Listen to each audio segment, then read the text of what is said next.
दोस्तों आज श्रुति के क्लिनिक प्रशांत विहार पहुंचे थे और एक बहुत गंभीर समस्या हमारे व्यूवर्स हमें मैसेज कर रहे थे कि उस पर चर्चा की जाए।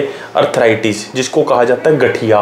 मैम एक चीज़ बताइए, गठिए की दिक्कत पहले देखने को मिलती थी कि ज़्यादा एजेड लोगों में होती थी, लेकिन अब ये समस्या मतलब किसी भी उम्र में हो रही है। इसका कारण क्या है मैम सबसे बड़ा?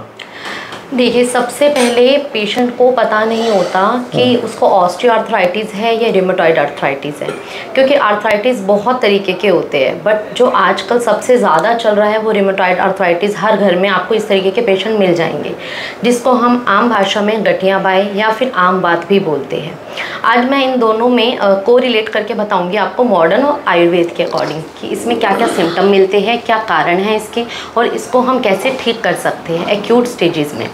तो सबसे पहले हम जो आरे है रिमेटॉइड आर्थराइटिस है, ये ऑटो इम्यून डिसऑर्डर है। इसको हम आम बात भी बोलते हैं। आम और वात, इसमें दो शब्द आते हैं।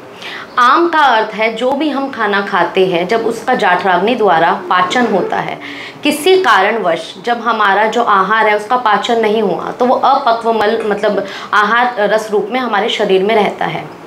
अब क्या है जो वात है, वात एक वायु है जो हमारे शरीर में संचार कर रही है। इसमें वात एग्रीवेट होने के कारण इसमें क्या होता है कि जो वायु है वो कोष्ठ से शाखा में जो अपक्व मल है उसको लेके जाती है, जिसके कारण हमारी बॉडी में टॉक्सिन्स बहुत ज़्यादा बन जाते हैं।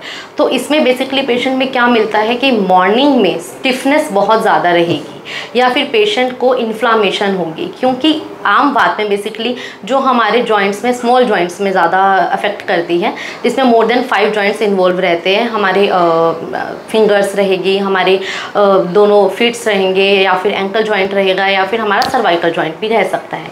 इसके अंदर जो साइनोवियल फ्लूइड होता है वो हर जॉइंट में एक मूवमेंट कराता है। तो जब आम बात के पेशेंट में साइनोवियल जो मेम्ब्रेन होती है उसमें इन्फ्लामेशन हो जाती है, जिसके कारण पेशेंट को मूवमेंट में बहुत ज़्यादा पेन होता है। अब मॉर्निंग में इसमें बहुत ज़्यादा सीवियर स्टिफनेस मिलती है पेशेंट को, और बायलेट्रिकल सिमेट्रिकल जो होता है पेशेंट को कि इन्वॉल्वमेंट होते हैं दोनों जॉइंट्स। इसके अंदर अगर पेशेंट को ट्रीट ना किया जाए तो 3 तरीके की डिफॉर्मिटीज़ होती हैं। सबसे पहली डिफॉर्मिटी जो होती है वो जेड लाइन डिफॉर्मिटी होती है, जिसके अंदर highly extension of interphalangeal joints जो होते हैं उनका इन्वॉल्वमेंट होता है। दूसरा हमारा स्वेन नेक डिफॉर्मिटी होती है। तीसरा हमारा बुटेनियर डिफॉर्मिटी होती है, जिसको हम अल्नर डेविएशन पेशेंट में देखने को मिलती है। अब इसके अंदर बेसिकली हमें क्या करना होता है कि पेशेंट अगर ऐसे पेशेंट आ रहे हैं तो इसमें कैसे पेशेंट की जाँचें करवाएं ताकि पेशेंट इस चीज़ से अवेयर रहे।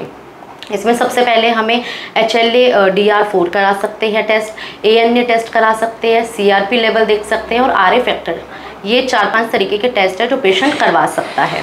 अगर पेशेंट को ये प्रॉब्लम हो गई है, जिसको हम ऑटो इम्यून डिसऑर्डर कहते हैं, तो इसके नाम से ही हमें पता लग रहा है कि हमारे जो बॉडी का डिफेंस मैकेनिज्म है, जो भी किसी बैक्टीरियल या वायरल इन्फेक्शन के अगेंस्ट हमारा जो डिफेंस मैकेनिज्म है उसको फाइट करता है। बट आरे के पेशेंट में बैक्टीरियल या वायरल इन्फेक्शन की नीड नहीं होती है। ऐसे पेशेंट में ये अपने ही बॉडी के टिश्यू सेल्स को डैमेज करते हैं, जिसके कारण हमारा जॉइंट्स के अंदर इन्फ्लामेशन देखने को मिलती है।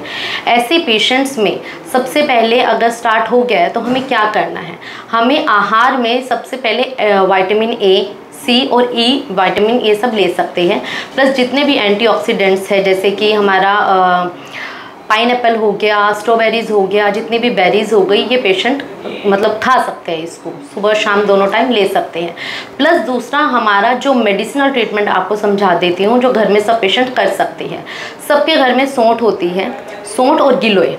सौंठ क्या है, दीपन पाचन भी कराएगा, क्योंकि इसके अंदर क्या है आम बन रहा है शरीर में, तो आम को सबसे पहले हमें पाचन कराना है। तो जो सौंठ होती है प्लस गिलोय, गिलो क्या है इम्यून सिस्टम को स्ट्रॉन्ग करेगा। तो आधा चम्मच सौंठ प्लस 1 चम्मच हम गिलोय लेके उसको 2 कप काढ़े में उबाल सकते हैं। जब वो उबल जाएगा, आधा कप रह जाएगा, तो उसके अंदर 1 चम्मच एरंडा तेल का प्रयोग कर सकते हैं, क्योंकि आरे आम बात में सबसे ज़्यादा आयुर्वेद में हमें बताया गया कि एरंड तेल का प्रयोग बताया गया है। घर में हमें कभी भी आरे के पेशेंट को हाथ पैरों पे तेल नहीं लगाना है, क्योंकि इसके अंदर ऑलरेडी कफ का इन्वॉल्वमेंट है, जिसके कारण हमारे हाथों में सूजन वगैरह रहती है। तो इसमें हमें रुक्षण स्वेद कराना है पेशेंट का। तो सबके घर में आसपास बालू का स्वेद जो होता है, बालू का रेत मिल जाता है इजीली, प्लस आपको जो सेंधा नमक है ये भी इजीली मिल जाता है पेशेंट को। तो इन दोनों की एक छोटी पोटली बना के सुबह शाम इसकी सिकाई कर सकता है पेशेंट। उससे पेशेंट की डिफॉर्मिटी बढ़ने के चांसेस कम हो जाते हैं। प्लस अगर हमने इसको कंट्रोल एक्यूट स्टेजेस में नहीं किया तो ये हमारे हार्ट पे, लीवर पे, किडनी पे बहुत ज़्यादा कॉम्प्लिकेशंस लेके आते हैं।